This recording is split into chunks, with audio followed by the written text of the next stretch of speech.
debate here last week, and as a result of requests, we bought a whole new sound system. So we now have microphones for the audience, and we also bought some chairs. So Classy. you're nice and comfortable. Yeah. So anyway, welcome to the Lanesville Community Center. Our candidates for mayor are Greg Verga, the incumbent, and Mary Ellen Rose. And I want to welcome all of you in the audience. So Jennifer, who spoke, Farrell Wiener, timekeeper, and I, Valerie Nelson, the moderator. We're members of the board of the Lanesville Community Center. So I'd like to just describe to you very briefly what the agenda is. The first hour or so, we're going to take up a couple-minute introduction from each and then go into 7 questions that we have sent to the candidates ahead of time. They're fairly lengthy background paragraphs, which I will also read to you. And so we'll go through those 7 3-minute rebuttals. Then they'll have 3 minutes for their, what we call their campaign pitch, best argument. Then we will go to however long it looks like we want to take for questions from the audience with 2-minute responses and rebuttals. So we'll have lots of chance for you to ask questions that we might not already have asked. So that's our format. Any questions about the agenda? All right, so let's begin. So as I mentioned, we asked the candidates for just a couple minutes each to give an introduction about who you are, where you live, what you'd like to tell us about who you are. Why don't we start with, I have you, Greg, starting. Okay, sure. I'm Greg Verga. I'm the mayor of the city of Gloucester. I think you're all familiar with that city. I was born and raised here. I grew up on Portuguese Hill behind Our Lady Good Voyage Church on Perkins Street. I spent a lot of time in Lanesville. My wife grew up here, and we lived with her parents when we first got married. Lived in Bayview for a little bit, and we've lived for the last 30 years in West Gloucester over near West Parish School. I first ran for school committee back in 1999 when my 2 kids were in, one was in middle school, one was in elementary school. My youngest was a preschooler. Did not prevail in that election. 2 years later, I ran again, and I did win. And by then, I had a high schooler, middle schooler, and elementary school kid. I did that for 8 years. The last term, I was the chairman of the school committee. And then I decided it was time to move on as my kids were getting older to run for city council. I served 2 terms as the Ward 5 city councilor, representing Magnolia and West Gloucester. And my 3rd term, I ran at large and had a great time. I was the chairman of the Planning and Development Committee. And then in 2015, I ran for mayor for the first time. And as you may have guessed, I was not elected mayor back then. But the beauty of that is I got to become a musician again. And I spent 6 years playing with bands locally and working full time. And then in 2021, the last election, I felt it was time to get back in the game. I was not happy with the direction we were going. And I ran for mayor in a hotly contested race. And I did win. And I think we've made a lot of progress since then. And I'm hoping to continue that for the next 2 years. Carry on. Okay, so I was also born and raised here in Gloucester. I spent the first few years of my life on Trask Street, and then my family moved to West Gloucester, where we still have that home right down the street from Greg. I live next door to my 4 sisters, all within the same block across from West Parish School. I graduated from Gloucester High School in 1979, then went to Texas on a leadership scholarship where I earned a BS and a BA at Southern Methodist University, followed by a master's degree with a full ride at Baylor University. I then moved to Washington, D.C., where I taught grades from kindergarten through graduate school in public and private schools, and eventually went on to earn my PhD. I went back to school at 40 and began consulting to the federal government. I've held jobs with the United States Department of State, whom I had given a lecture to this morning. Also worked for the Department of Defense with the Defense Health Agency and with the Veterans Administration. All of those roles were working on programs that basically I was brought in to solve problems and look at comprehensive approaches to challenges that they'd had and hadn't been able to solve on a number of different levels. My most recent job was with the Gloucester Health Department, and I I actually moved back home in 2019 to retire and enjoy my life, and had a little change of plans, which has been lovely. And my husband Rick and I have 30 seconds, okay. My husband Rick and I have a daughter who just got married this past week, and a son. She'll be moving to England on Friday, and I have a son who serves in the United States Coast Guard as a helicopter pilot, and a daughter-in-law who's a doctor at the VA hospital in New Orleans. And I just found out on Saturday that I am going to be a grandma. So it's been a great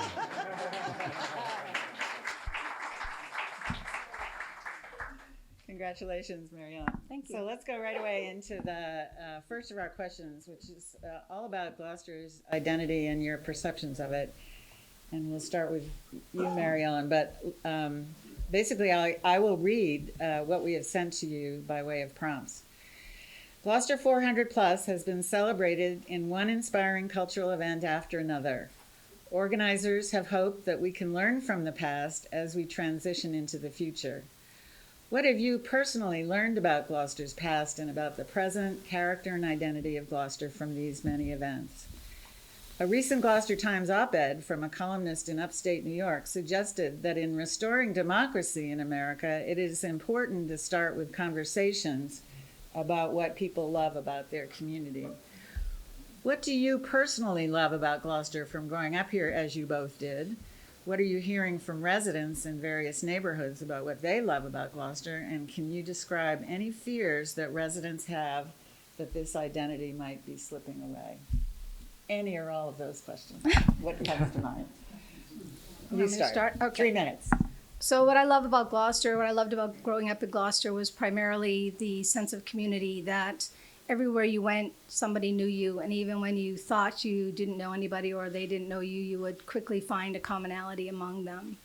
I loved walking and working along the waterfront. I worked with Star Fisheries my entire childhood through high school. And in addition to my dad being a fisherman and watching him go out to sea every 2 weeks, I just admired our working waterfront and was so proud to be a part of it on the level where we were actually taking the fish in as well. I just love the sense of being in a place that is so magnificently beautiful that you can never take it for granted, that I had the opportunity to see other places and always came home. I loved graduating from Gloucester High School and having an opportunity to learn what leadership was all about, and having that leadership skill trained enough to take me to faraway places.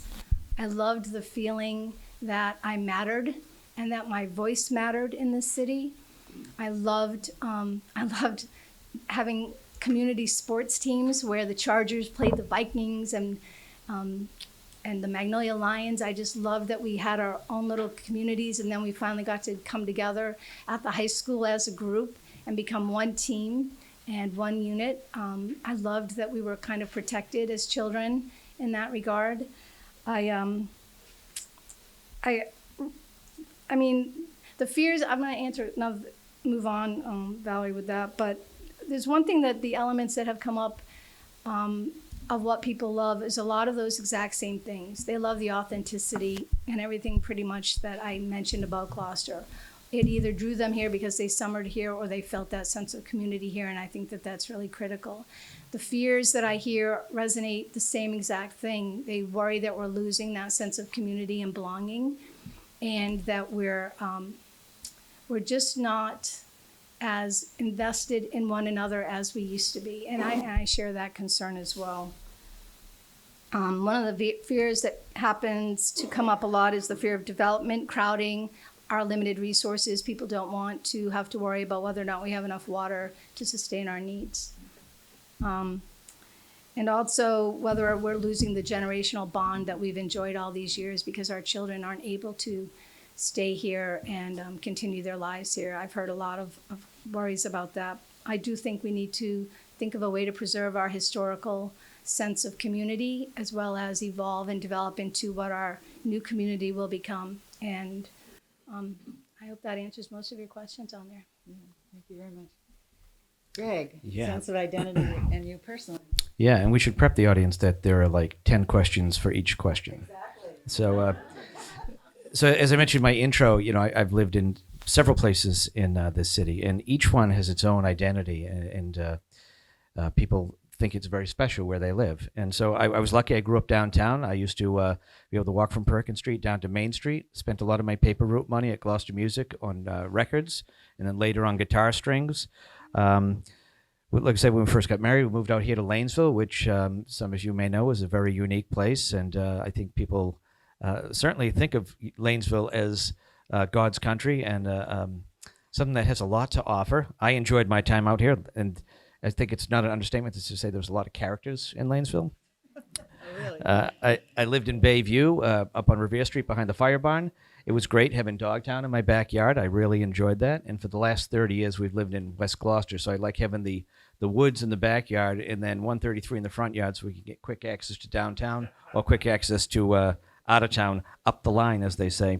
And there is, yes, certainly is some apprehension out there. A lot of it, though, is from some misinformation that goes on out there. When people talk about development, yeah, we do have to keep an eye on it. But when people say things like, we're going to have to build on Burnham's Field, or we're going to sell Dogtown, or we're going to develop Dogtown, or we're going to sell carbon credits for Dogtown, none of that is on the table, but that gets people worked up when they hear it. You had asked about the 400th. One thing I really enjoy about the 400th is it's the fact that it's the 400th plus. And at every event, there's a land acknowledgement that's read. So we, the descendants of Europeans, have been here for 400 years, but for 10,000 plus years prior to that with the Native Americans. So I really am grateful that that's part of this educational component of the 400th, that we recognize the natives who were here before us, that we recognize the Africans that were brought here involuntarily. And one of my favorite event for the 400th was the Fisheries Heritage Month.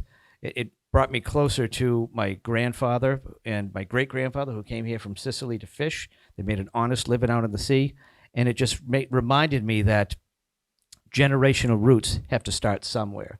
And in my case, it was for my great-grandparents on my mother's side and my grandparents on my father's side. So Gloucester has a lot to offer. My goal is to make sure that my grandkids, I failed to mention them in my intro. I have a 7-year-old grandson, a 4-year-old granddaughter. I want to make sure that the Gloucester that I leave for them, when I hand the baton off to the next mayor many years from now, is a Gloucester that's recognizable when they grow up. And that is my goal. And so 400th has been a wonderful thing, and it's too bad we have to wait another 100 years. So we're going to start this practice now, a 30-second rebuttal, if you would like it. Mary Ellen, do you have anything to add? Yeah, I just want to address one thing, and that is not all news is fake news. And the comment about carbon credits being traded for Dogtown is actually on the record and on a video that I watched. So I don't know if it actually got maintained, but it was definitely on the record. I took notes for it. So just want to point Do I get to that out. rebut that? Because it is on the record by, I think, a member of one of the committees said it. It has zero legs within the administration or Well, anywhere officially in city government. But it was said, so it's not fake news. I didn't say it was fake. Not all news is fake, but some news is fake. That one is not anything that's being planned, and I don't support it. It's just a shell game, carbon credits. All right, so let's move on to the second question, which is actually related in the arena of public participation. Public participation is vital in translating the hopes and dreams for the city that you have described into concrete policies and funding. 20 or 30 years ago, public participation in Gloucester government was very high. Crowds showed up at hearings, planning sessions, and ward meetings. Do you believe it is important to rebuild public engagement in the processes of in-government? And if so, how would you propose to bring back people to participate in the affairs of the city departments, boards, and commissions, and city council? And I'll add to that, there are a number of issues currently on the table that have generated conflicts among residents. Do you have any ideas for how to bring people together, including with city staff, in resolving these conflicts and moving forward in the best way possible for the city? So this time we'll start with you, Greg. Sure. Well, one thing that came out of COVID, I guess you could call it a silver lining, if there are any, is we were forced into Zoom meetings, and the result of the Zoom meetings is the participation has been through the roof for I'd say, the bulk of the meetings, whether it's the ZBA, the planning, certainly city council. One of the things I made sure that we did is we didn't, when COVID restrictions were eased, I wanted to make sure we didn't just jump back to in-person meetings and drop the Zoom meeting. And one of the confusing things that happened over the first several months of my term was people would say things like, what is the city council hiding? Why aren't they meeting in person? And then you'd get the opposite. Why are they going to think about getting rid of Zoom? What are they hiding?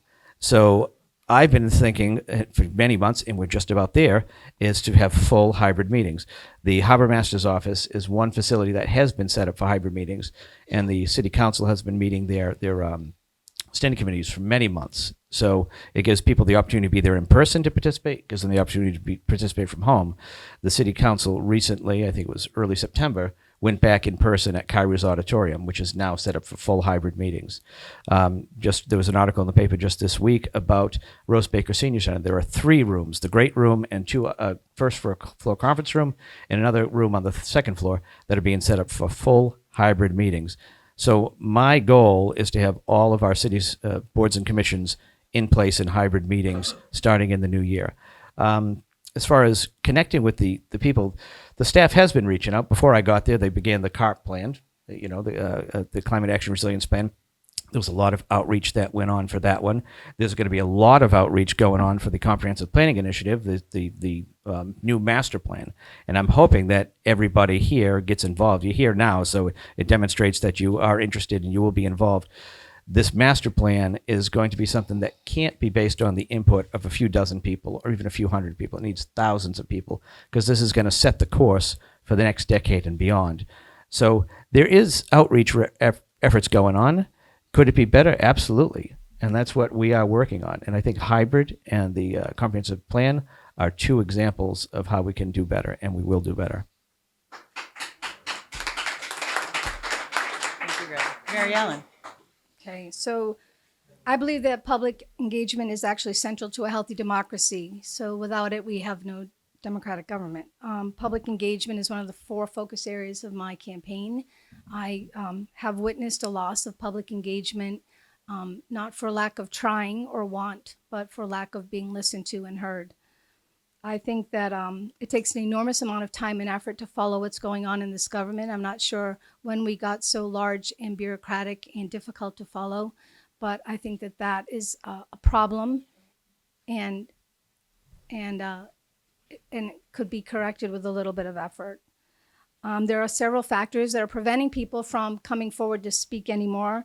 People, I think, should feel totally at ease coming to the mayor or city councilman or any person who works for this city to voice their concerns or ask questions. I'm not sure why we have such a closed door policy in so many areas of our government, but having been part of that, I can assure you that is indeed the case. There are a lot of people who work incredibly hard for this city, and I don't think they get enough credit for what they're doing. I think credit comes from one area, and I think that hurts morale. I worked very hard with my team to boost their morale, and we were successful in that.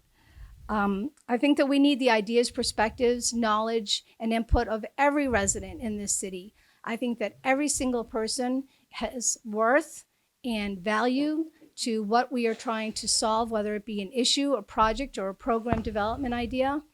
I think that we have funneled everything in too small of a sounding board, where it's become sort of an echo chamber where the same ideas are being heard over and over again, and the same people are processing all of the issues and addressing all of the concerns. I would like to see that broadened significantly.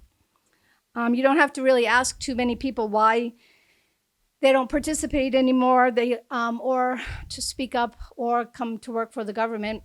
I will tell you, they say it's not worth it. They don't listen anyway. I don't want to risk the fallout from speaking against them. I don't want to be a part of that system. They treat you terribly there. Those comments come not only from the residents, but from the city workers as well. If I had a nickel for every city employee who told me, I would love to support you, but I can't do it outwardly because I would fear for my job, I would be a very wealthy person. I think that's a big problem, and it really concerns me.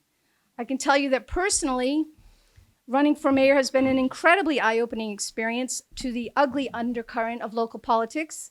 if I've only learned one thing after spending 40 years in Washington, D.C., it's that politics only get dirty when people feel threatened, insecure, or close to being caught doing something nefarious. If a system is truly open, transparent, and above board, there's absolutely no reason to alienate or attack anyone.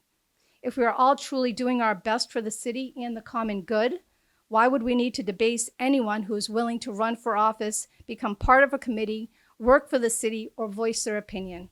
That's it.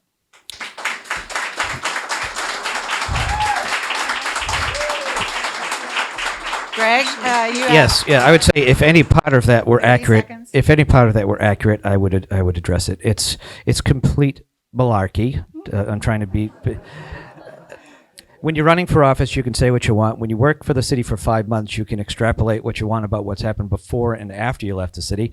I do not feel that our employees feel a morale issue. I have a very open door policy. I've had a lot of controversial issues going on with within the city, and I have these people come in groups, and I let them yell at me as much as they want. And so I just find that to be a bit. You can make the claims, you can't back the claims. That's all I'm going to say.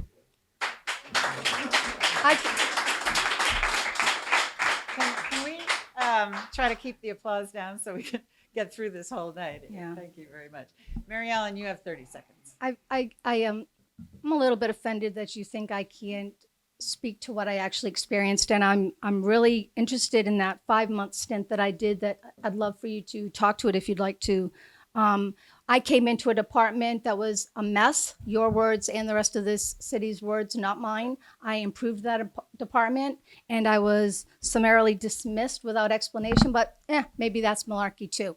Anyway, I know what I know. I saw what I saw, and it was alarming and unfortunate. And one of the reasons that I walked away for a couple months to see what on earth I was going to do with my life, but I realized that I could not just walk away in good conscience without coming back to help this city and see if I couldn't serve it the way it had served me as a child. All right, I'm thanks. sorry, I can't let that one go. We can't do this. Yes, we can. Okay. Any? Wait. I- No. Wait. Hang on. If there are rules to this debate, I don't they mind need to giving be you 30 established seconds and after. followed. And that's what we were told. We'll have time for our closing I know this statements. is hard to stay on Come back. rules, but All right, so Yeah. let's oh please, you guys. that response. Public participation is a big issue in the community, as I think we've just heard. So childish. And many different Agreed. ways to approach it. The third question is around housing and development. This has some multiple aspects to it that we've asked you to consider. Lack of affordable housing and overdevelopment have been identified in recent years as two of the city's most difficult challenges to address. Failure to take concerted action as a city in recent years to manage and control housing development has already contributed to changes in Gloucester neighborhoods, certainly out here in Lanesville, including losses of young families with children, artists and writers, fishermen, tradesmen, and a loss of ocean views. At a recent debate, a city council candidate identified an underlying problem. Gloucester has been discovered. Certainly there has been an active campaign to, quote, discover Gloucester and to market Gloucester as a beautiful and interesting place, even in articles overseas. Residents have been happy in the past to support our tourism-related businesses and to express pride in our unique and special community.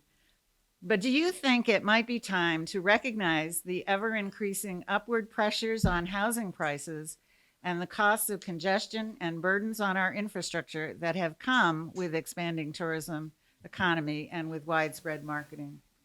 How do you suggest that we might try to better balance our tourism and real estate development economies with the needs of the wider community? Are there high-end development taxes or zoning-related restrictions or Airbnb regulations that you could support that might cool off the hot real estate market that has already been created and that threatens the scale and look of our neighborhoods? So this one goes to Mary Ellen first. So in finding a balance between the tourism and real estate economies, I think that it's important that we not engage in overreach. People own properties. They have a right to sell and do with them what they want within reasonable limits and within the regulations that have been set forth by this city. There has to be a balance between the need for lodging for our tourists and housing for our residents.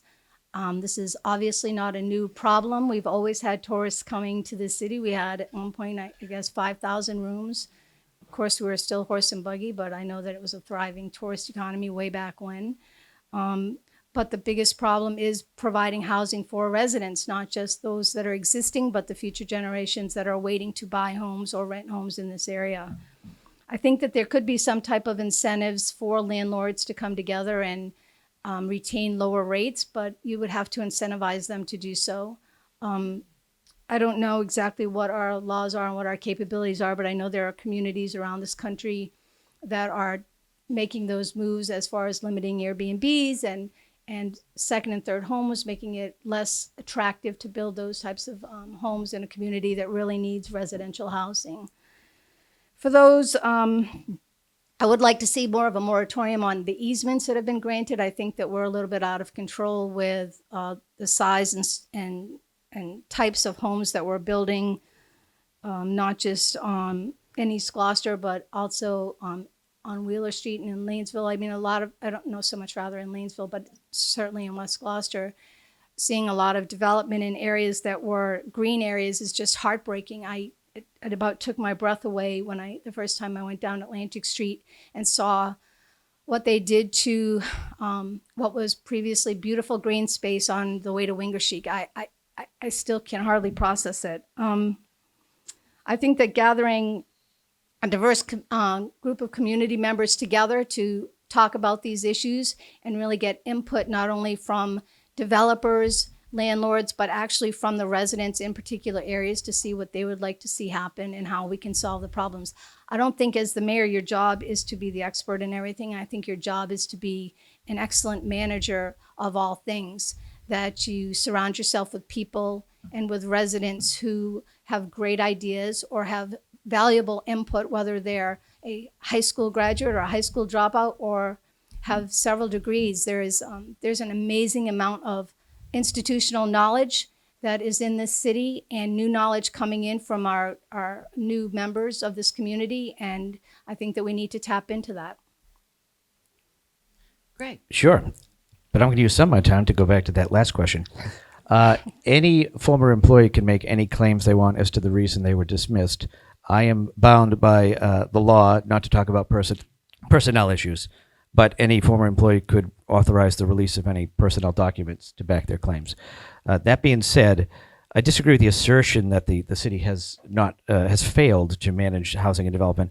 So tourism is a key part of the city, and the people who, I bet you a lot of people in this room, their livelihoods depend on tourism, directly or indirectly. And so that's our friends and our neighbors that are involved in this industry. So we should be careful about that. And Gloucester, what makes Gloucester Gloucester is, the fishing industry, because without the fishing industry and the grit that it involves, we don't have a tourist industry. Without Rocky Neck and the art colony, we don't have a tourist industry. So we need to remember that it's tourism is built on a partnership between the community and those who are trying to make a living in it. Short-term rentals, I know that Tony Gross on the city council tried last session, or actually earlier this year, to do an ordinance that would have limited short-term rentals. It did not happen. He got a little pushback, but he's working on that. So I'm interested to see what he comes up with in his next revision. However, we have to consider that not all people who are running Airbnbs are rich developers. A lot of them are people we know, back to our friends and family, who are just trying to supplement their income. So there is a balance that we have to strike.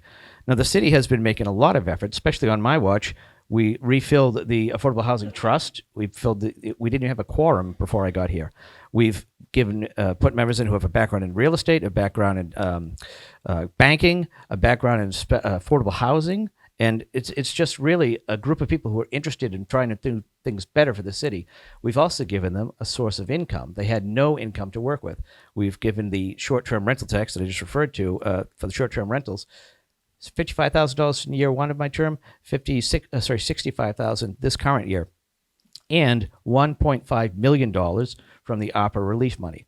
So we have people in place that want to do good things, and we need to partner with organizations such as Harbor Light or Habitat for Humanity. In my run last election, I talked about using some city-owned property we could spin off for affordable housing.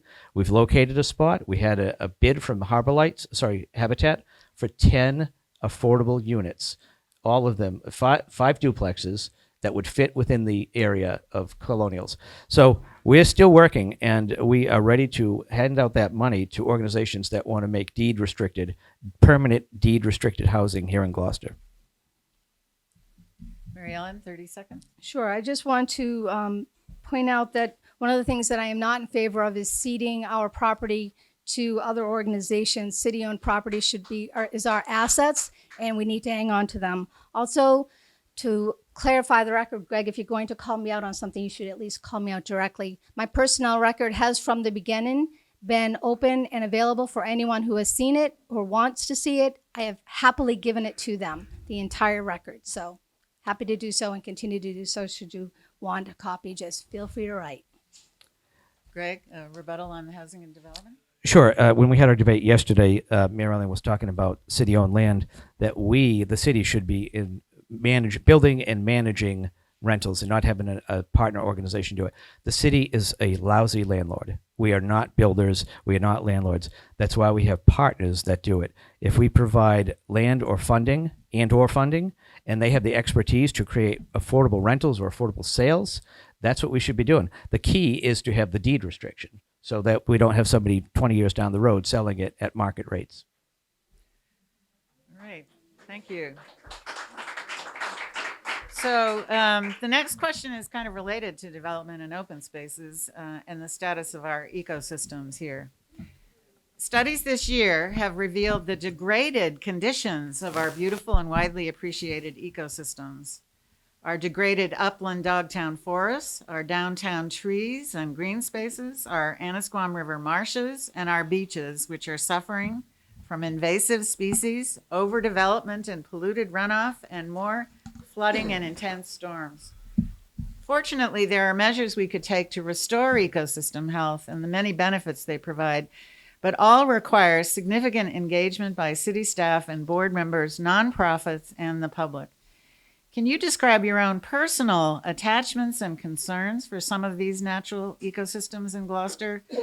Would you prioritize working with the community on nature-based projects, given that there are many other demands on city budgets? And are there some key places where you would start in our natural systems here? So this goes to Greg first. Yeah, as I mentioned earlier, having Dogtown in my backyard, I mean, that's a great place and one place we need to protect. That's why some of the things that we talked about earlier that are not true will not happen on my watch. One of the big things that I've put my focus on is clean water, and that is, we've talked, many of us over the last 22 months, about the secondary sewer treatment plant. Again, not an exciting or sexy issue, but we all have to flush, and we have a mandate breathing down our neck from the United States government. That if anybody was at the mayor's forum a few weeks back, all the mayors from Bill Squillis to Sfathia talked about the things they inherited and the things that were kicked down the road while they were there. Bill Squillis had to deal with closing the landfill. He had 90 days to do it. Bruce Toby had to deal with extending the sewer all the way out here. I think it ended at the hospital prior to him being mayor. John Bell, he had to deal with a horrible economy. Carolyn Kirk had to deal with the failed water treatment system. And then Sfathia had to deal with COVID. But the one thing that they all had that they were able to push down the road was upgrading to a secondary sewer treatment plant, which now falls upon me.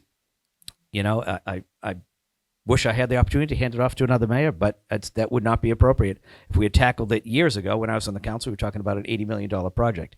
It's significantly higher. So the federal government wants us to do that, and we are going to do that. It'll clean up our waterways, and that'll make us in better standing with the U.S. government, and it just helps our capacity for our business. It is economic development. Businesses that use a lot of water are limited because of our primary treatment plant. So that's where my focus has been and where it's going to be for the next several months, getting this project up and running. So we have Gloucester is a pristine place. It's 63 miles of coastline, which is a beautiful place that people love. but we have to do everything we can to preserve our natural resources. Mary Ellen.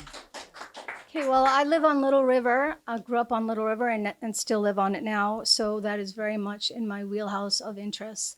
I love being outside, and it is a priority for me to make sure that our green space is preserved, protected, and if possible, expanded. Ipswich has addressed one of the problems that we're suffering from on the Little River, which is invasive species attacking our marshland. They've had funding to do that, and while Gloucester, for as long as I can remember, instead of protecting our marshland, has decided to build on it or allow it to fall into the ocean, which is a real unfortunate situation. I think that we forget that we are a very unique geographical formation here, that we have beautiful blue oceans and white sand beaches, that there are other places in this country that would just love to have what we have. And instead of taking good care of it, we give it away for greed or gain, for things that are not to the benefit of this city or its residents. We've allowed all kinds of development into areas that should never have been allowed, and I think that's a real loss for the city. One thing I do not plan to do is give away any more city land or to allow it to be exploited by interests or other organizations that do not directly impact our residents here.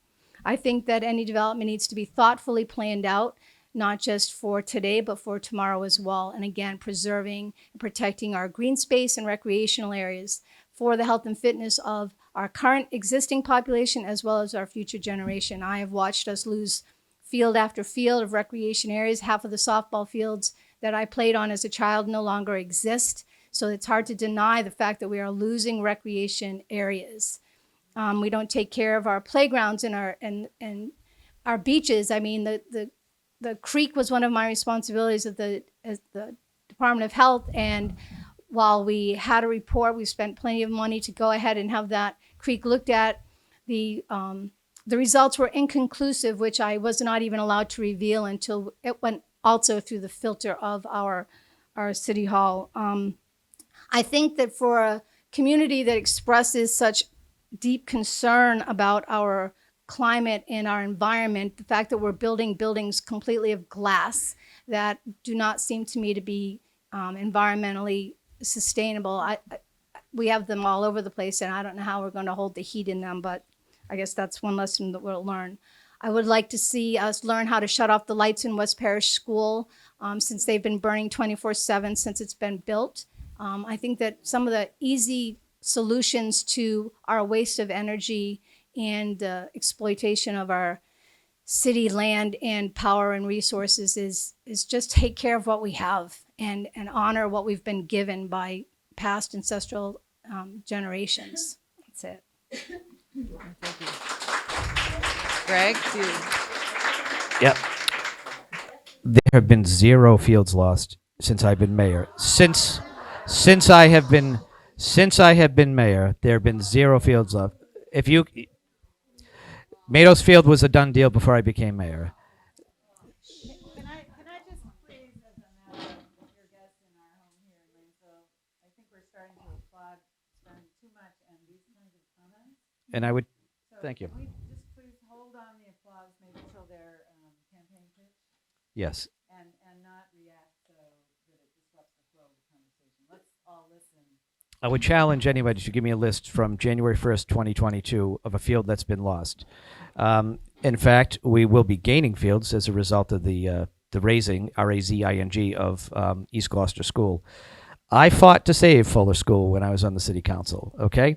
And as far as the creek goes, that's going to take a lot longer than this. I do have an email that I sent to you on September 2nd, 2022, saying I need the full report so I can send it to the city council.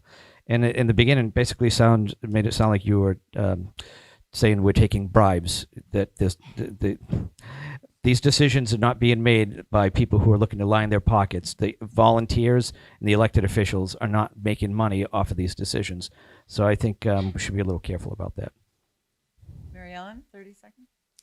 I'm not sure what the email that you're talking about, but as soon as I got the report on the creek, I invited the city council members and professionals beyond the consultants to review it as a group so that we would all hear the report together and that it wouldn't have to go through filtered personnel that didn't really know what on earth it said, including myself and the mayor's office. So, I mean, I'm sure you have the record, so I'd be happy to share it. But I can tell you that when I was asked, after I shared that email asking for city council participation, I was immediately disciplined for doing so and told that I had no right to do that. So, All right, thank you. So Yeah. That's enough.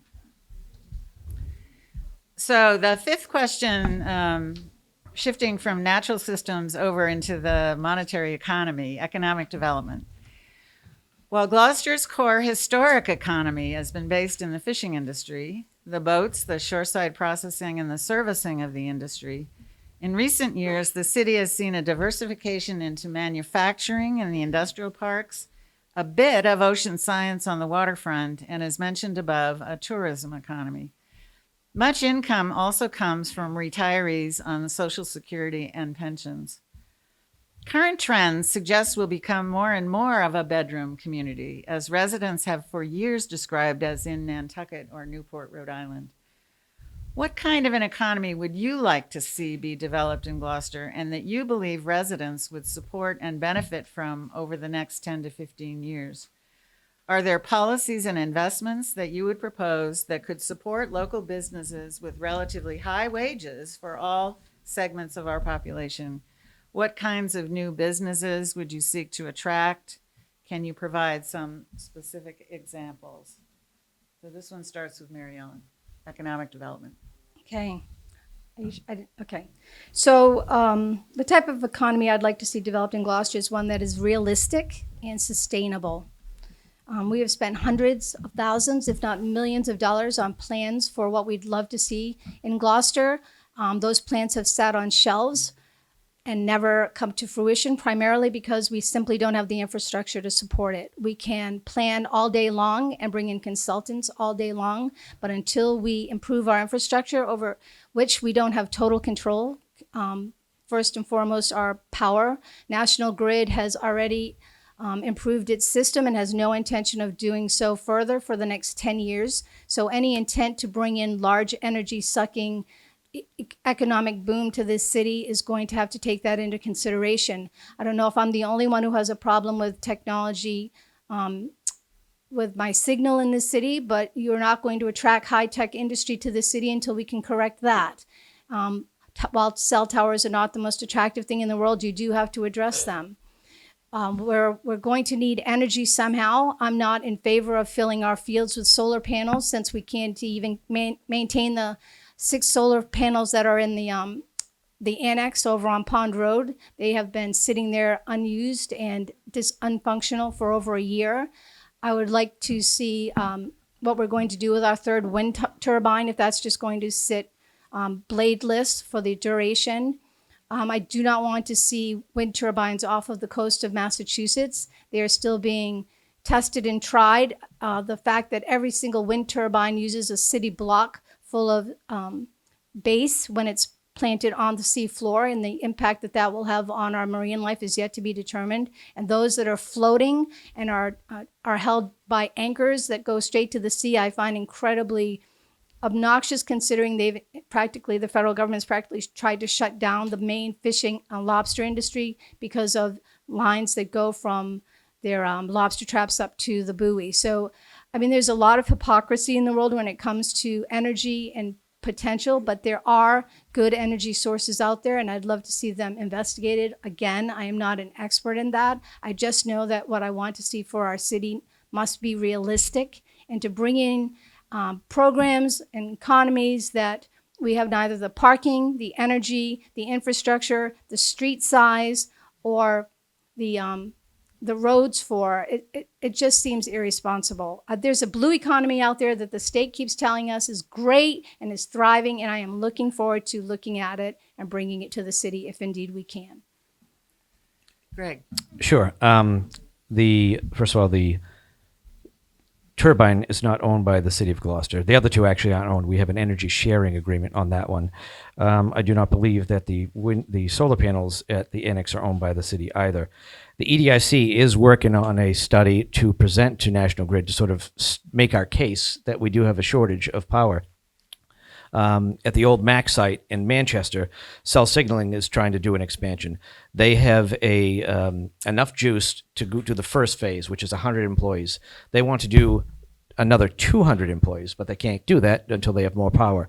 So I've been working with our partners, the town managers in the surrounding towns, and we've had Zoom meetings with Senator Tarr, and we are trying to figure out a strategy to go after National Grid.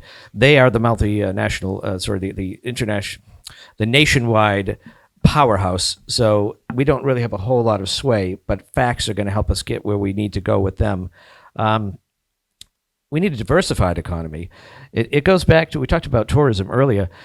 This is no new thing, tourism. This actually was our forefathers in 1923 at the 300th anniversary about how they could diversify away from the fishing industry. And that's when they created Stacy Boulevard to bring people in as the visitor-based economy. We do have 2 industrial parks. They are pretty much full. That's why we have an EDIC working very hard to see what they can do for expansion. But it can't just be, we don't have the resources, the infrastructure, et cetera, so let's just not try. We need to work on it, i.e. we're working on the sewer plant. We need to work on power, which is out of our control, but we're trying what we can do to convince the power suppliers to come our way. Cell towers, that's a hot button issue. We had one approved in West Gloucester before I left the city council. After I left, I found out there was a lawsuit that put the kibosh on that one. So they aren't attractive, but everybody these days has a cell phone. So we need to find ways to convince people that it is a benefit to all of us for safety, for communications, to have more cell towers in reasonable areas that don't look like an eyesore. We have a lot to offer here, and our economy can benefit from it. I mean, our beautiful coastline, our beaches, our natural resources, that's what attracts people here who want to live, and it's can attract businesses here as well. We have a very busy community development department, an economic development director, and we are constantly out there trying to bring new businesses. In particular, the biotech. Whenever there's meetings in Boston to try to pull them to Gloucester, we have somebody at the table doing a little shoving to get them our way. 30 seconds, Mariella? Yeah, I just can't help but wonder, since we have an incredibly busy economic development department and community development department, why our businesses are struggling in this city and why we haven't brought new industry to the city. We have an enormous amount of talent in the city around the fishing industry with global needs that could absolutely be tapped into. And we just need the direction and the leadership to go ahead and find those and bring them together. There are plenty of partnerships just waiting to be had. There are venture capitalists and incubation potential all over the place. And why we haven't tapped into it till this point, or why we haven't tapped into it at all yet, is beyond me. Greg? We are tapping, and I've been here 22 months, and that's what we are working for, because I realize that the Gloucester of today is not going to be the same Gloucester it is tomorrow, and we have to make sure that we are agile and can make the incremental change so that when my grandson and granddaughter are my age, they have a vibrant, thriving community that they can still live and work in. Okay, thank you. So now we'll segue to one of the core parts of our city in terms of particularly the economy, the downtown and the waterfront. Many planning discussions center around the future of the downtown and the harbor, and conflicts have arisen over potential MBTA zoning requirements, gentrification pressures, and how to balance tourism with a working waterfront and fishing industry. Can you describe to us your own vision and priorities for the Ward 2 and 3 neighborhoods and the designated port area in the coming years? Many residents across the city are unaware that our downtown census tracts are officially low income and eligible for many state and federal grants. There are many long-term residents and local businesses downtown, but also new waves of immigrants from Brazil, Guatemala, and other countries that are living, working, and enhancing our community and sending their children to our schools. 10 to 15 years from now, what would you like to see happening downtown, and how would you define success? what policies and investments would you seek to advance as mayor to help assure that your vision of a vibrant downtown and waterfront is realized? And can you provide some specific examples, starting Greg? Yeah, so what we need diversification downtown in terms of the people and in terms of the jobs and the housing opportunities. One thing we could look at is the expansion of residential units on the above the businesses. We have that on Main Street in some places. We have another plus that I could, as an example, the Cut, the music venue that's proposed for downtown. That is going to be a boon for this city. They are already voluntarily, they're not required to, but they're already voluntarily looking for options for parking. They're working closely with some of the big businesses downtown to see if they can get some satellite parking. We have the Y project. The Y has moved over, as we know, over to the old Fuller site, and that's left a vacuum downtown as part of our civic downtown. But we have the new library that's in the works. We have the renovations that are going to be happening to City Hall. We have the museum, the Cape Ann Museum, which just completed a successful Hopper exhibit. That is going to be the civic hub that's going to bring people in for the next 15 or 20 years and beyond. A perennial issue is parking. We have undertaken a parking study. The results should be in any day. I don't think there's going to be any surprises there. But we have to look at what we have for parking, what changes we could make, maybe with traffic flows, one-way streets here and there that could add a little more parking. But it's going to be creative thinking. The thinking of things will get better on their own is just a pretty poor strategy. So in my 22 months that I've been in office, we have been focused on quite a bit, things we inherited, the day-to-day craziness, and also trying to make some incremental changes with new initiatives. And that's what we're going to keep doing as we move forward for the next 24 months. Thank you, Greg. Mary Ellen. Yeah, I love that confidence. So I do believe the bulk of our economic potential is located in wards 2 and 3. And while it would be lovely for me to sit here and tell you what we should plan for Ward 2 and 3, I think that it is actually most important to find out what the residents of Wards 2 and 3 would like to see happen in their community area. Again, overlooking what the people who live and work in that area without bringing them into the table to discuss those issues just seems unfair. With regard to our census tracts, Valerie being low income and eligible for many state and federal grants, I do think that we can pursue grants as long as they actually benefit the community that exists here in Gloucester. I would like to see us ease off on grants that demand through compliance that we not target Gloucester as our first and foremost priority for housing and other development.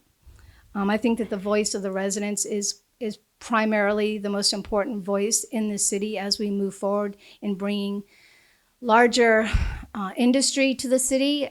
We are the ones who are driving these streets, trying to walk these streets and ride our bikes on these streets. And if it's no longer easy to get around or even timely to get around, when you have to start building in time to get from one end of this very small city to the other, I think that that's something to worry about because it's no longer just in the summer, it's year round. In my community that I was in Maryland, I watched us go from a very small town to a metropolis that supposedly had wonderful planning, but we were nonetheless locked in commuter traffic. Roads that went to one way to help with parking eventually went to two ways and were widened. People lost front yards, eminent domain was taken over. Highways that were 2 lanes are now 6 lanes either way. I've watched this happen, and I am not totally convinced that it won't eventually come to us. Hopefully, obviously not to that extreme, but the slow creep of development will reduce the quality of life in this city that we have enjoyed. And I think that we should be very hesitant about the kind of progress that we bring to the city. That is not to say we don't have progress. We obviously need to have progress. I'm just thinking that we need thoughtful, regulated progress that is realistic and sustainable given our limited resources and our limited land base here in Gloucester. Greg, 30 seconds. No, I guess I would just clarify too that the voices obviously have to be part of the conversation. That's why the comprehensive planning initiative, I'm going to keep falling back on that one, is a big thing because that goes across all disciplines, whether it's the schools, whether it's the roadways, the infrastructure, and just the quality of life in our city. So again, be prepared to join in that conversation. It's an important one for us over the next year or so. Mary Ellen? Yeah, and I just want to state once again that I am strongly against the MBTA zoning requirements and will continue to look for information that will support our community's limitations with regard to capacity and capabilities for services, first and foremost, safety management for our city and our infrastructure. I'm absolutely not in favor of what we're being mandated to do. So this is our seventh and last question, and it segues a bit from the downtown population in the schools. Gloucester schools. Residents are somewhat aware of the current challenges in our schools, including declining enrollments because young families can't afford our housing, relatively low scores on statewide tests, and the mental health stresses experienced by our children. While the school committee and administration have the primary responsibilities for our schools, nevertheless, the mayor sits on the school committee and can propose to cap the overall school budget. Can you describe to us your approach to what makes for a good educational system and what improvements or changes you would like to see? And I would add, on behalf of the Lanesville community, of particular importance to Ward 4 residents, various city officials have started publicly to speak about a plan for consolidation of the Plum Cove and Beaman schools. Given how exemplary the Plum Cove school is, with a strong academic performance of students and a beautiful setting in the woods, what are your views on consolidation? And can you articulate the reasons for or against closing of a neighborhood school? Education, and this goes to Mary Ellen first. Yeah, I mean, that ship has already sailed as far as consolidation of our schools, but I would never have been in favor of it. It goes against every bit of education literature you can read. Bringing children into consolidation when it is entirely not necessary, I think, was a big mistake. So I wish Plum Cove and Beaman the best in holding on to their little schools. There are three key elements in a quality educational system. This is something I'm very familiar with. Number one is excellent teachers whose compensation and work environments reflect the professionalism and expertise they bring to the classroom. That includes our paraprofessionals, working side by side with the teachers. Teachers that feel respected, supported, and appreciated, perform better and stay longer, and do a better job than those that don't. If we're going to retain and attract excellent teachers and have good classrooms, we need to treat our teachers better. Also, to students, we need to figure out what will motivate our kids to learn. We need to ensure that their educational environment offers them opportunities to grow their intellect and challenge their capabilities and capacity for excellence. We need to expect success from them, and we need to encourage them to expect nothing but success from themselves. Parents, a quality educational system includes the parents are included in the learning process. We need parents who are involved in their kids' education, both inside the classroom and outside of the classroom. Parents who feel supported by the teachers and the administration are welcome in the educational process, I believe, are key. We need parents who are willing to pitch in when needed, support when asked, and sacrifice when necessary. What improvements or changes would I make, or what I'd like to see? I'd like to see fresh faces on the school committee, and then keep that thread going. I think that there needs to be a constant rotation of people that are providing the leadership for our schools and our children. I'd like to see our education-focused money be spent on teachers, students, and resources, as in learning tools that they need to excel in the classroom. I would like to see less opportunities for bureaucracy in buildings being spent using our money. I'd like to see leadership that pays as much attention to the intellectual development of our children as they do to the social emotional development of our children. I think that would be a nice change of pace again. I'd like to see children allowed to be just children, and I'd like to see teachers who are allowed to teach in the classroom to the maximum capacity and knowledge and capability that they have. I would like to see the paraprofessionals earn at least a minimum, a living wage at minimum, so that they could continue to support the teachers and students in the classrooms across our system. Thank you, Greg. Well, as I said, I started out my career in public office on the school committee. I spent 8 years doing that, and I'm dedicated to our school system.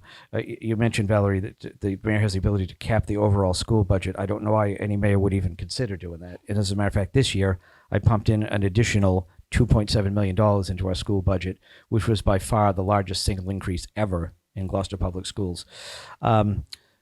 My grandson, I mentioned earlier, my grandson is a first grader over at West Parish. My granddaughter will be in kindergarten there next year. I have a vested interest in the quality of our schools for the next 13 years or so. And my younger daughter would like to have kids too, so maybe even longer. I was at the East Vets ribbon cutting just last week, and what I saw there was the benefits of bringing together two diverse groups of communities like East Gloucester and the vet school. And I'm proud of what they've done over there. It's a great school. It was controversial. I acknowledged that in my comments. It was a very controversial project. There was a lawsuit. It went to the highest court in the state, and it failed. And now it's time to move on. And one of the concerns was traffic, which apparently did not turn out to be as disastrous as people had thought it would be. The school was built on time and on budget. So there are a lot of good things that are happening in our schools. I mean, the horror story we just heard is kind of, a bit concerning that that's the view, but I've invested personally through the school budget in the vocational program.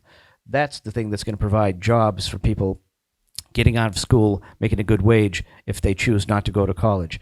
We've funded through a grant, because grants can be very good, the vocational director last school year. This year, we were so felt it was such an important role that it is funded through the general fund. And as a result of that, we now have the ability to add a fifth program, the vocational program, which is medical assisting. That is the job of today and tomorrow. So we have a lot that is going on in our schools, a lot of good things. I think that the teachers are obviously the key to our school, as are the paras, and I believe that they all deserve a wage that they can live with, but we have to live within the school budget and what we have to work with. I think we can get there, but it's going to take a little time. So we need to consider that the school building project, the new school, the vet school, East Vets, we're just starting to get reimbursed by the state through the Mass School Building Assistance. The pipeline for that is many years off before we could start even thinking about the next school consolidation or next school renovation. But we have to keep all things on the table because that's the appropriate thing to do to run a responsible government. Mary Ellen? Thank you for 30 that. seconds. Thank you, one person. Yeah, so our enrollment has declined, and our population of childbearing age and bringing school-age children to the city continues to decline. But yet, we're giving more and more money to the schools. So I'm trying to understand the thinking behind that system. But the fact of the matter that we're giving more and more money to the school, and our teachers and paraprofessionals and the resources that are actually being used, including vocational options, are getting less and less money, and that teachers are having to reach into their own pockets. There's an imbalance, and there's a problem with that equation. And although I wasn't the best in math, I did manage to get a degree that had to use it. So I need some help with that understanding. We have outrageous absenteeism in our school system. The fact that the incumbent has had all of these years on the school system, on the school committee, and in the city council, I think is admirable. I am just curious as to what the impact has been over all of these years, that we can't seem to solve the same problems that have been here for as long as I've been alive. It's just, it still baffles me. Yeah, thank you. Sorry. Greg, 30 seconds. Sure. The biggest part of any school budget is personnel. So the bulk of the money is indeed going to personnel, including teachers and others. And the other big thing that we have to deal with, which is a mandate from the United States government, is special education costs, which we have no control over. We could get a call tomorrow that 3 new students who never even went to our schools are Gloucester's responsibility. And we could see a $1 million increase in the special ed budget like that. So that's where the costs are. So the population may be declining, but the mandates from the federal government, which rightfully so, because these students deserve the attention that they get, that's what's causing the increase. All right, so we're done with our 7 questions. Thank you very much for that. And before we go to the audience, I wanted to give you the opportunity. We call it make your campaign pitch for 3 Yep. minutes each. Kind of a wrap up of our questions. And what would you, in general, like to say about your campaign? And we'll start with you, Greg. Sure. So I'm running for re-election because I do firmly believe that the future of our city is on the line here. You can't run a city on generalization or speculation or making promises that nobody can really keep. You can't run a city if you have conviction, but you don't have substance behind it. I've been dedicated to this city for 20 years and for the school committee, the city council, and now as mayor. My plan is to make sure that we move ahead and look at the big picture. The comprehensive plan initiative is going to be a key component of that. Like any mayor, I came in and inherited a lot of issues, and I took ownership of those issues, whether it was complete in the field at Green Street Park, whether it was complete in the project at the Magnolia Pier, and dealing with the incoming craziness of an exploding manhole cover on Dale Ave or a 20-inch water main break on Western Avenue, or whether it was the forest fire or a wind turbine blade falling, or ultimately a fire at City Hall. But we also pushed ahead with initiatives. Let's see, what's some of them? We spent $3 million of ARPA money on road repair throughout this city. We put in a beach reservation system that unquestionably eliminated beach traffic gridlock. We did all the improvements to the Stage Fort Park and the creation of the Veterans Memorial down at Stage Fort. We've done the improvements to Burnham's Field, including the new fence, and we've, of course, kicking off the master plan. These are things that have been going on for 22 months, not just since this campaign began. That is a fact. And I would really love your vote on November 7th to continue for another 24 months. If you have questions, go to voteverga.com, or on November 7th, just simply vote Verga. Thank you.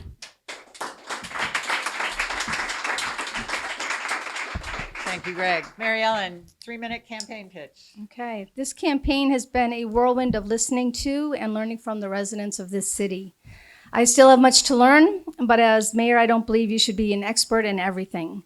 I am far from a generalist, and I understand that I have a big learning curve, but I've had far larger learning curves in the federal government and have done just fine. Rather than being a quality manager of all things, I think that it's important to be humble enough to surround oneself with trustworthy, bright, positive, hardworking people and not be intimidated by them or their honesty. I have seen the best of people here in our community and unfortunately been the target of some pretty ugly rumors and comments.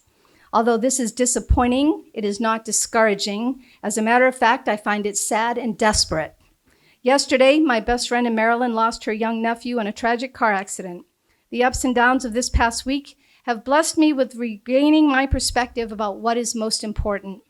While this election is significant to the city of Gloucester, and to me as a resident of this city, it does not define me as a person. I have a wonderful life, and I am as excited to serve this city as mayor as I was as excited to serve it as the director of the health department. I am not a politician, and I never will be one. If that is what you are looking for, I'm not your candidate. What I am is a person who wants to give her best to a city who gave it her best, who gave me its best during my most formative years. That's it. I want to give back and serve you with gratitude for loving this city as much as I do. There's not anything more that I want from this city or from anyone in this room other than your vote and your confidence on November 7th, and I appreciate your support.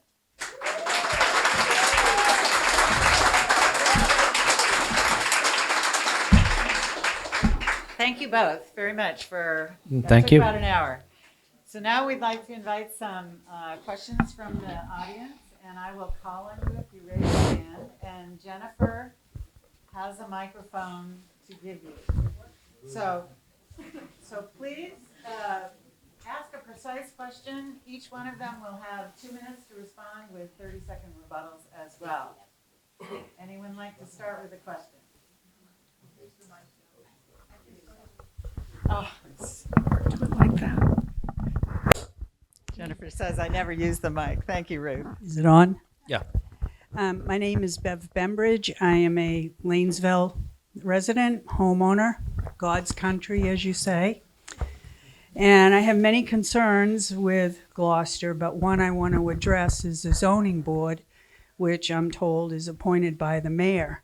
So the house right directly behind me that has an easement on my driveway, the house is non-conforming in height. They applied to put dormers up there, and that was granted. And I'm very upset about this because now what's non-conforming is more non-conforming. A one-bedroom apartment on the 3rd floor is now 2 bedrooms. There's not enough parking. It affects my property, my privacy, not to mention the construction going on. So my question is basically, why would something that's non-conforming be approved to be more non-conforming? So your question, thank you, is about the Zoning Board of Appeals. And Greg, do you want to start 2 minutes? Sure. I'm at a disadvantage because I don't know any of the details other than what you just described. The Zoning Board of Appeals are appointed. Many of them were there before I got there. I'm not saying anything. I'm just saying, as a matter of fact, when I came in in January 22, some were up for reappointment. I put in 2 members who are now serving as alternate members. So they work within what the law is and what the current zoning ordinances say. So I can't comment without knowing much more about the situation. It would. Okay. I have to take your word for it because if right, you want to call my office, we can talk more. But Mary Ellen, Zoning Board of Appeals, and Yeah, I'm so sorry you're experiencing that, and I wish I could say that you're the only person that has raised a concern of that matter. Another resident on Middle Street is concerned with the same thing, an easement that was reduced from, I guess, 15 feet to 8 inches. So, this is not something that is easily dealt with, and there are a lot of conflicts of interest on our boards and commissions. Why we don't ask for those to be revealed before people are appointed, or while they are appointed that they be recused from voting, is beyond me. But I'd like to see that straightened out so that your concerns could actually be addressed in a reasonable manner by people that you trust, and that's not to say that these people are not trustworthy. It's just to say that it would be nice to have conflicts of interest and other typical demands that are made on commissions and boards in other cities actually impacted here in this city. Greg? I cannot comment. I don't know anything about this particular project. I do know that another board has a potential conflict, and our city attorney got involved and recommended they recuse themselves. The members of the boards and commissions can go to the state ethics and run it by them, and they have the final say on whether or not they can participate. There's obviously disclosures that have to be made if they choose to participate. Yeah, I would just love to see our city attorney work for the people of the city as well as for the administration. All right. Any other questions? Hi, my name is Mary Ann Boucher. I spent many months asking questions to our Board of Health in regards to the Good Harbor Beach Creek. Watching 200 children from California getting off a bus and wading through the creek with the levels that exceeded historic levels of E. coli. And I immediately got on board and contacted the Board of Health and spent months going back and forth with them. They finally put $120,000 into investing into a consultant to find the problem. I've yet to hear where the problem has stemmed from. I'm concerned about the marsh. I'm concerned about the ecosystem. I'm concerned about human life. I'm concerned about our children. I'm concerned about the tourism. Good Harbor Beach is a gem. It's a jewel for our city. It brings in millions in revenue. I want to know from both of you, should you become mayor, will you get to the bottom of the E. coli situation at Good Harbor Beach? And is it as a result of overdevelopment? Because I feel personally that that could be a part of the big problem. Thank you. Mary Ellen, 2 minutes. Well, Marianne, as you know, that when I stepped into the health department and you began your calls to me about the creek, when I asked others about you and your concerns, I was told that you were a pain in the ass and to just ignore you. So I found that incredibly offensive for your sake, since I serve you. And so I did my best to find the answers and answer your questions, not just for the creek, but also for the rat boxes that were found around the schools. And I appreciated your concern and love of the city and the children and your relentless pursuit of the truth. I can assure you that I will get to the bottom of what is affecting our creek. It will take a little bit more, I'm really not sure if it's just honesty or if it's more expertise, but my department experts at the time said, I see the problem just as clear as day. So I don't know why. Well, the mayor appointed a board to study it further of local individuals. I was dismissed after that, so I don't know what they're actually doing. I do know that there was a Clean the Creek initiative and group of people trying to get to the bottom of it, and they have not gotten any further. As a matter of fact, I think they've been disbanded because they're discouraged. I don't know. It is the gem of this city, that creek and that beach. And I was told by this administration, don't worry about the creek. Nobody swims in it anyway. It's gross and it always has been. Nobody cares. And I said, you are painfully misinformed. That creek is very valuable to the people of this city, and it is used and it has been used. And how dare you say something about which you have no knowledge historically about how much that creek is valued. It's very offensive. But maybe I'm making that up. Maybe you are. Yeah, maybe. I don't believe those words ever left my lips. I'm not. I the, didn't say they were yours. I am not said the your mayor from administration. Jaws, trying to ignore a shark out in the water. The creek. The fact is, we had the high numbers. I don't know if it was right before it became, or whenever the heck it was. We closed the beach for the summer because we had this roller coaster of open, close, open, close.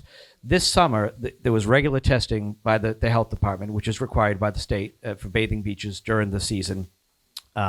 And we had, I think, one day that it was actually closed for high numbers. This DPW, meanwhile, has since that original report has been going way up at Stocknark and checking the estuaries, everywhere upstream to find the cause.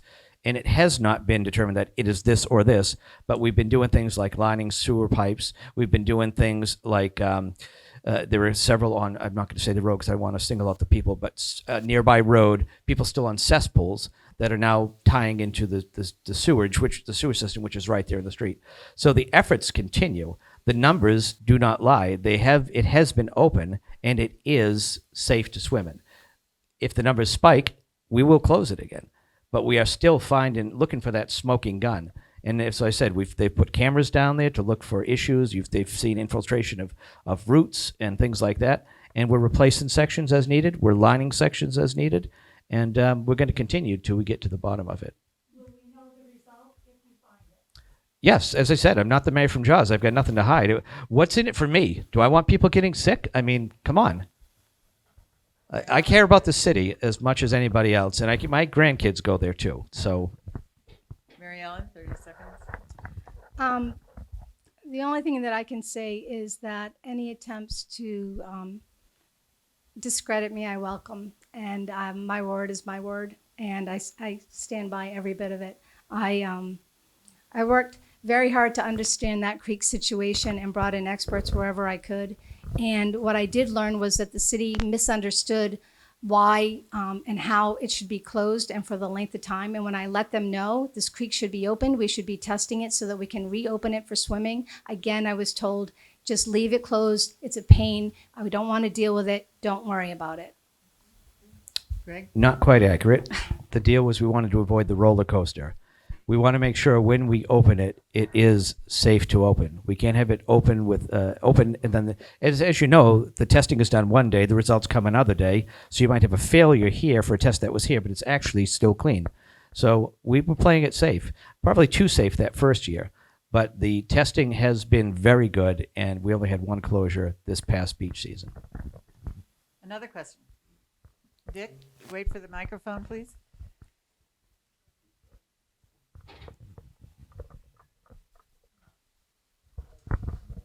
Thank you.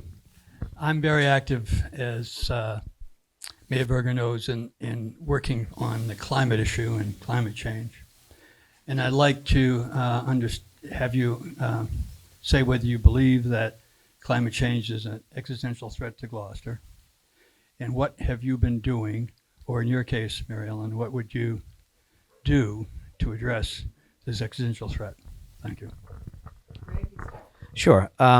The short answer is yes. I do believe climate change is real. I believe it's man-made, but whether or not you believe it's man-made or a higher power, it's there. I mean, I think it's undeniable. I mean, anybody could see that the water level is rising here, and we have 63 miles of coastline, so we're pretty vulnerable. What have I done? I hired a sustainability coordinator. We have the CARP plan, the Climate Action Resiliency Plan, that focuses on sustainability and resilience. And having Gemma, our coordinator, in place, that's what she does every hour she's on the job. And she's looking for grants that can help us protect ourselves. She's looking at grants for things that can help lower our carbon footprint, whether it's electric car chargers throughout the city, or it's for the barriers. Well, that was before I got to the city, but we had the barriers around the sewer treatment plant and the barrier around the high school, or on the wall of the high school. So Mother Nature's going to win. We have to buy time, and we don't have the power to change things at the federal level. We can't stop the plants from belching out, smoke from natural gas or coal-fired plants.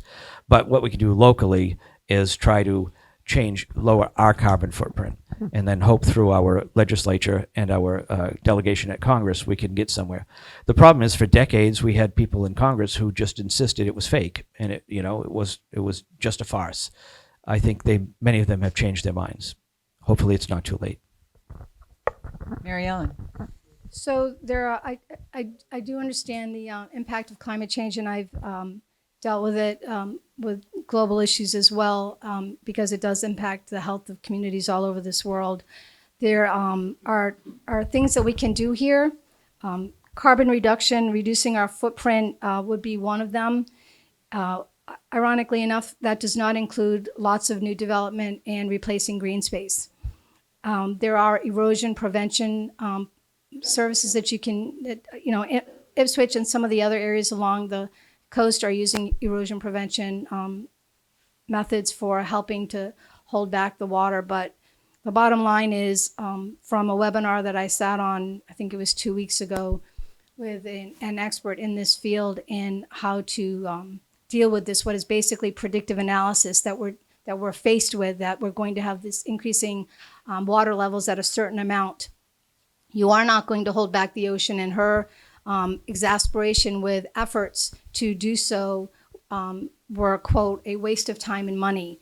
We would have to, if the predictive analysis were true and potentially happening, then we would have to move half of Massachusetts inland. And so she said that everything that you're trying to do is in vain, but go ahead and keep trying. But it's, building a steel wall to hold back the ocean on one side while you're flooding and building on the other side of the street.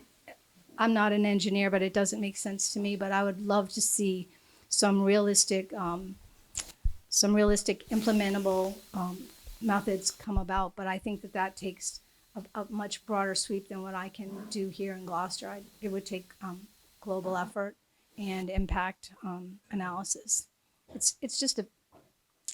It's a huge problem, and I don't know how to address it other than do what we can. No, I agree. We are doing what we can. This is a global issue. It's going to take the UN. It's going to take developing countries like China and India to change their ways, but the city council can't really pass a resolution to make that happen. So we can do what we can locally. Mary Ellen, just a few seconds more. Yeah, I did have, I can't find it. I did have some information on climate change that, should that come up, I'd love to share it with you after this. I'll give it to you. That's it. Thank you. Thank you. Another question from the audience. Thank you. With respect to low-income housing around the MBTA, if we chose not to meet the state's requirements, what would be the repercussions, and how would we move forward from that? Mary Ellen, you start. Well, it's a stick method instead of a carrot method, so we will have repercussions. Supposedly, some have already been handed out, although I've yet to hear the names of those specific cities in the actual, or actually, I think you said them yesterday, but everything needs to be checked, and I haven't had a moment to do that. We could lose our opportunities to apply for certain grants, that's for sure, and we would have to, if we didn't get those grants, we would have to tighten our belts and see what we can do without them. But I think that is worth the risk of trying to stand up against it and see what we can do to maintain the level of quality of life that we have here in Gloucester. I don't think that we need to cede just because it's been thrown out there.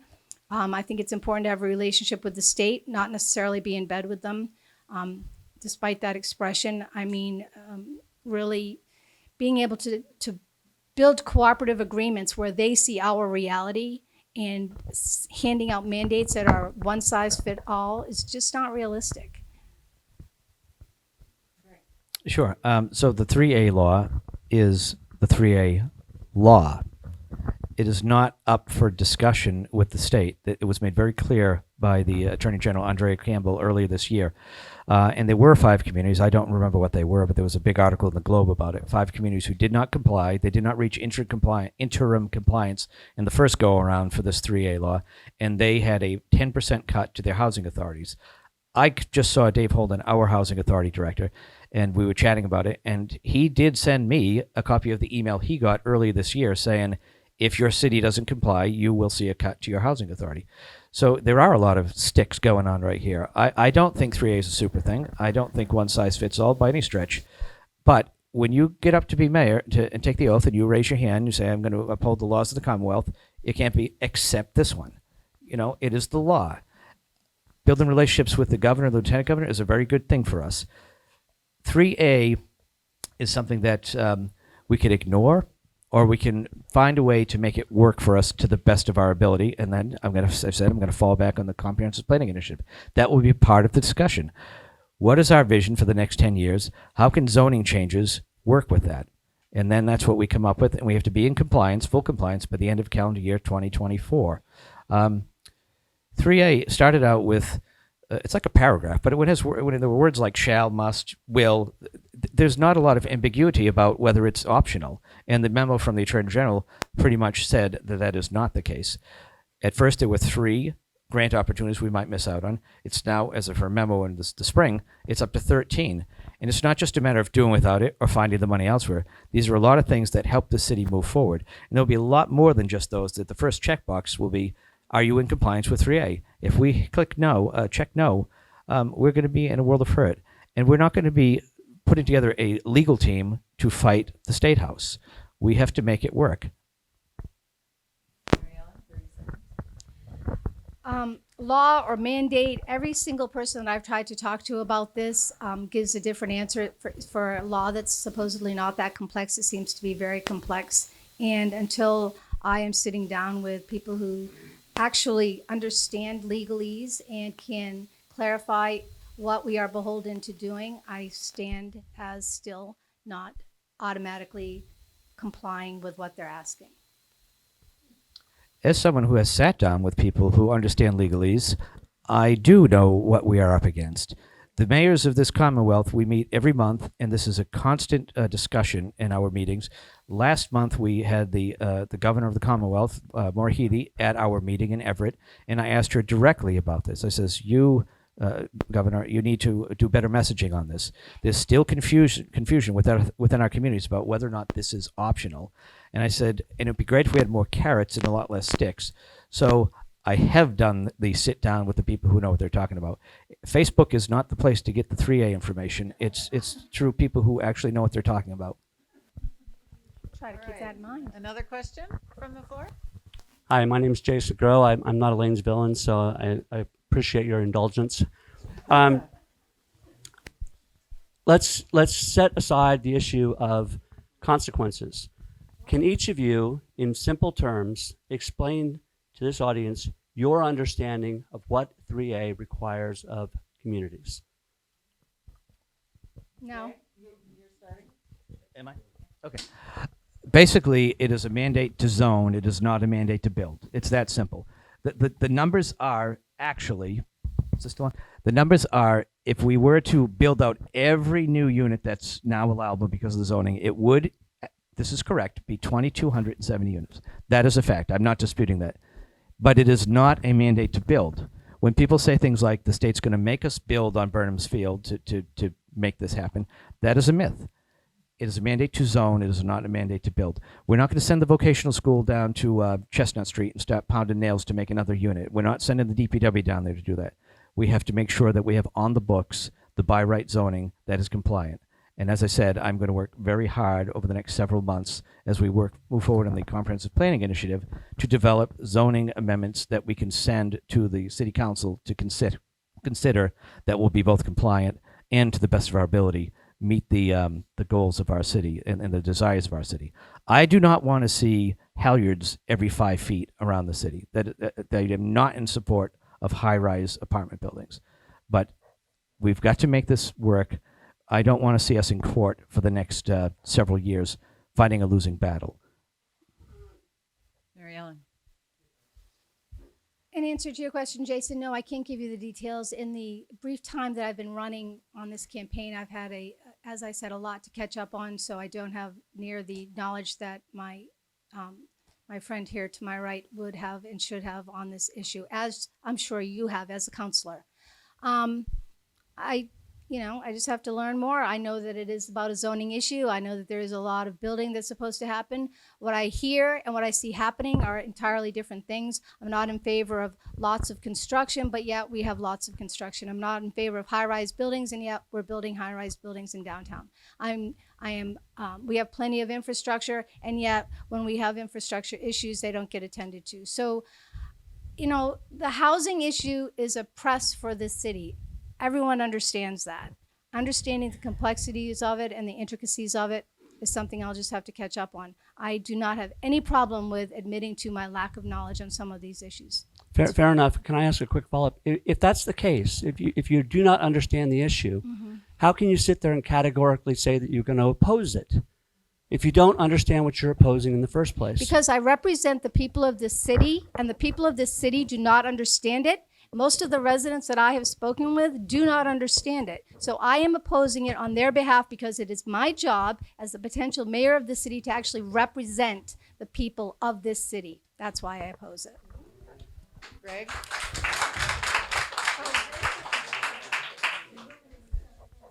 30 seconds? Yes. I represent the people of the city, all the people of the city, and the job of the mayor is to learn the details and to do what is the right thing for the best interest of the majority, the most good for the most people over the most time. That's been my mantra since day one, and that's what I'll continue to do. Mary Ellen, just finish up. No, I have nothing more to say about All that. right. Any other questions? Yes. Wait for your. Oh, I'm sorry. Did you have a? Give her your microphone. Okay.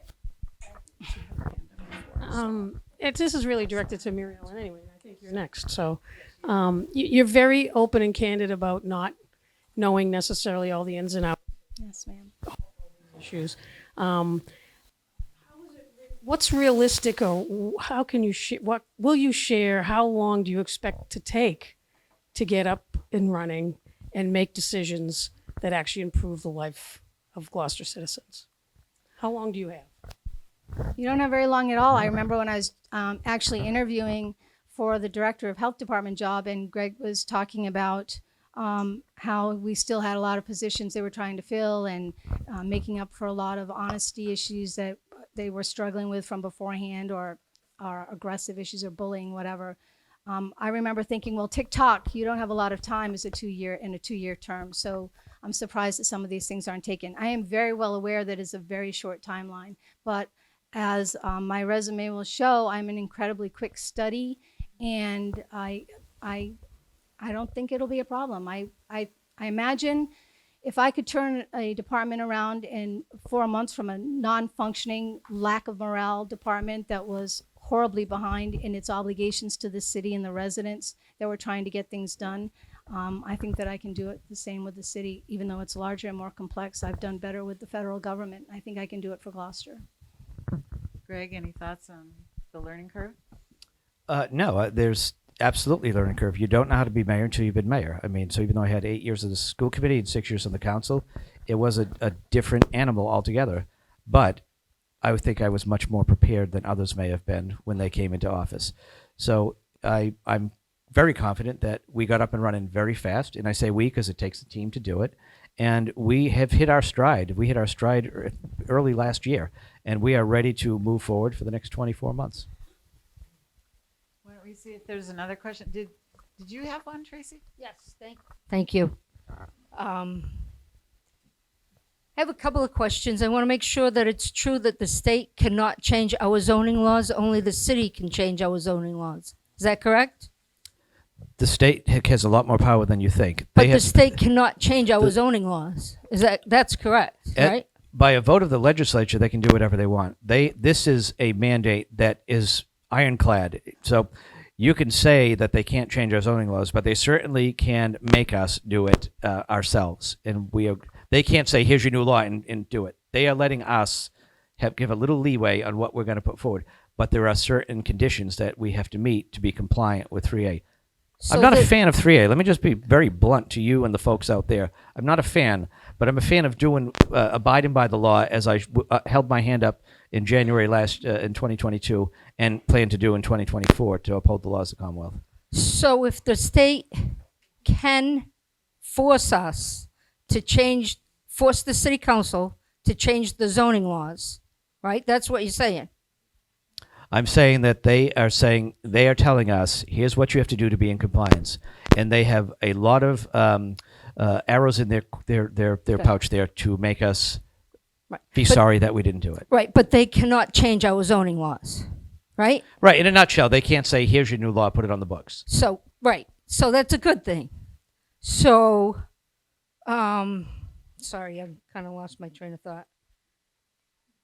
But If that does that's not true, mean we do. And is it also true that the state changed the state law at the state level so that the state council only needs a minimum, a simple majority to pass zoning laws instead of a super majority? So do Yes. people know that, right? The state changed the state law so that we only need a simple majority as opposed to a super majority. That's So correct. I do have a they did do question that. though for Go ahead. both of you. Regarding the comprehensive planning initiative, Yep. would you be in favor of ward councilors having neighborhood meetings? Absolutely. If I've been saying all along, there's going to be 9 ambassadors for this process. We cannot have, as I said, we can't have a dozen people show up in a room like this. We need to have a lot more people than this at every one of those meetings. As a matter of fact, we have a thing called a meeting in a box, where people can get basically a little kit to facilitate their own meetings. So why did you call me into your office with you, the attorney, And told you and not to have the meetings that did not Tell me happen. not- That did not happen. I never told you not to have meetings. Okay. All right, thank you. So, Okay, I'd great. like to do is give Mary Ellen a little extra time. You've got 2 questions there, a little bit more on the state powers and any views you have on the comprehensive plan. So take a little while there. Well, my view on the comprehensive plan, I read the comprehensive plan, the first one that was done, and was incredibly disheartened to see that most of it hadn't been followed through on, like evidently a lot of the plans that we do.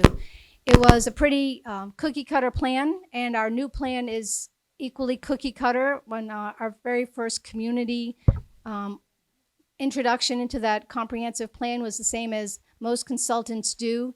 that information is gathered so that we can check off the box that we have indeed included the community in this plan, and that we are having meetings in a box is basically the consultant telling you, go ahead and do our work for us, have your community meetings, and then report back to us. That's not usually how consultants work, to let you know. It is their job to do the work. The fact that we had to hire a consultant to find out what our special places are when the special places were already written in the previous community plan, comprehensive plan, that we're wasting their time and our money redoing things that did not need to be redone, is just more evidence of my curiosity and wonderment that we throw money at what we're supposed to do according to rules or whatever, but we're just checking boxes. When are we actually ever implementing anything for the residents of this city? That's all I want to know. Show me things that we are actually implementing that impact your life. Are your roads paved? Do you have clean water? Are your beaches clean? Is the trash picked up? Is it flying all over the city? Would you like to answer for me? Anyway, I'm done. Thank you. Well, and the answer to all that is yes, it is being done. You learn from the past, you live in the present, you plan for the future. I agree with you. A lot of consultant reports ended up on a shelf. You know what a consultant report is worth? It's about $100,000 an inch. You know, and that's kind of a ridiculous past practice. I love how you're shooting down something that's going to be a major part of the city for the next year or so before it's even gotten out of the crib yet. We have an opportunity here, folks, and that's to have our voices heard. And this is going to be the key to lay out the plan for the next 10 years or more for this city. Any good consultant is going to come into a city and learn about the city as their first step. And that is what's going on here. And these consultants, any consultant, they do this stuff 365 days a year. People says, why don't we just have some local people do this? So what, they're going to go Google it? I mean, we need to have somebody who does this and knows what they're doing. People who've been in other communities and seen how it's done. We need their help on this. But they're going to develop a report that's based on our input. 30 seconds. Marielle. We don't have any local knowledge capable of writing a comprehensive plan for this city. Just like this administration thought that there wasn't any capable knowledge within the PhD leading the department to write a strategic plan, but they would much rather just give me $20,000 to have somebody else write it for me. Greg, I as much as I'd love to believe that we are going to implement everything in this new comprehensive plan, it is important that we plan. It is important that we look at these things and plan for the future. What's more important is that we actually implement what we are paying to have other people study for us. Oh, great. Thank you. That is the plan. The plan is to work the plan and to implement the plan. There were a lot of things. I'm not disputing what's happened in the past. January 1st, 2022, I became mayor. We are doing things differently. And we, as someone who works as a consultant, you're pretty hard on consultants. All right. Any Yeah, other I should be. questions? All right. The batteries in the microphones are dying. Oh, is that what's causing the problem? Perfect. Oh, all right. Sorry. Okay. Well, we've taken up quite a bit of time. Thank you so much. So I would like to give one last opportunity to each of you to just a little bit of a wrap up if you'd like to. We've talked about a lot. Anything more you want to wrap up with? And then we're done. And thank you. No, we already did our pitch before the question and answer, but just a reminder, in case you weren't aware, there's an election coming up on November 7th. So I hope you go home and rewind this. It should be up on 1623 in the next day or so. I'm looking for a cameraman to give me a thumbs up on that. There'll be other opportunities. We did a debate yesterday that's on the air, so to speak. We have a chamber debate coming up next week sometime. So you'll have an opportunity to really see us head to head and draw the distinctions. And I hope that in the end you agree that another 2 years without another learning curve, we're ready to go.